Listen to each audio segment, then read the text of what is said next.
Good morning, guys. Well, I've got a wardrobe or a walk-in closet that has had carpet in it, pulled the carpet out, which makes the floor too low.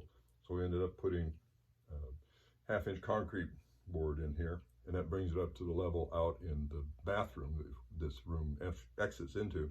And the bathroom had linoleum on it, so maybe an eighth of an inch thickness there. So to bring them back up, you need to add the half-inch here, because they added a half-inch over here because they knew it was going to be too low for the carpet that was in here when it had pad and carpet. So we're going to start out with some simple things. This is going to be a little more instructional instead of just showing you what I'm doing. No home is square, true, flat. They just don't make them like that. But this corner is not bad. It's out by maybe an eighth of an inch there. You can almost disregard that. Go down to this end.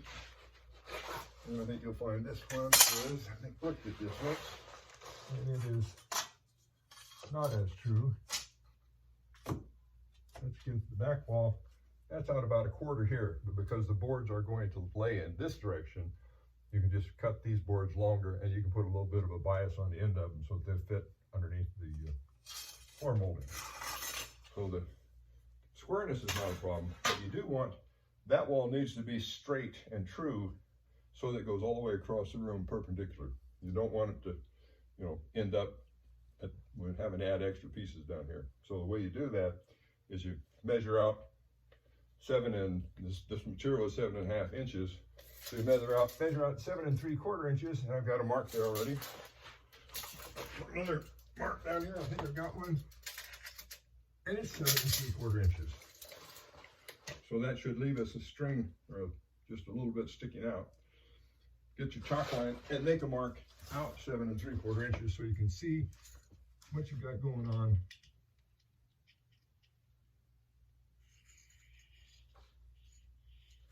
Well, I love working with chalk line. There must be something in this day and age we can buy a fancier device. But there you go.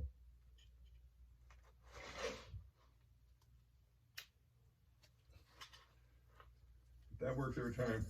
You do have to reload the chalk from time to time, and you have to clean it up afterwards, but it'll give you a line, and you can certainly see it. Now, I've not trimmed off the back edge of these boards yet, because no sense making two cuts. And this one actually has a deal on it that says it's going to go this way. Well, I don't believe that, but that'll work.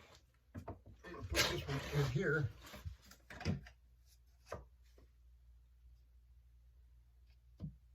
And you can see here, this is just resting on this wall is over the 7 3/4, and down here it's on the line.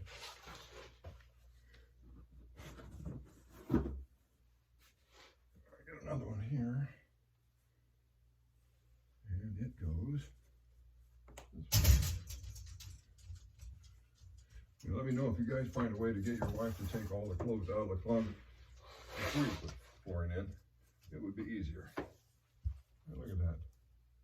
So that one will go there. This line is pretty good. There's a bump right there, and that one's all right. So the problem is this needs to be shaved right in here, starting from about halfway, and you need to take a quarter off. So I'm going to take a little bit off anyway, because that's where I want this to end, so it's not ending with a 1/2 inch strip of board. So I've measured this across here, and it's going to end up using 7.8 courses. So I can take an inch off the side of this, true this up, so when I get done, this edge will be true, even though the wall edge is not true. I'll adjust to that one, and then we'll go straight across. This room doesn't have any cuts in it except for the doorway, and I'm only going to the doorway. So this one should be pretty easy. Less than 100 square feet. What, 3, 4, 5 boxes of material. There's no glue. This material has its vapor barrier on the bottom, and it's solid vinyl, so there's no compressed board, cardboard, whatever in there. So the floor's already been leveled. The seams have been ducked in a little bit, we should be good to go. So I'm gonna get working on this.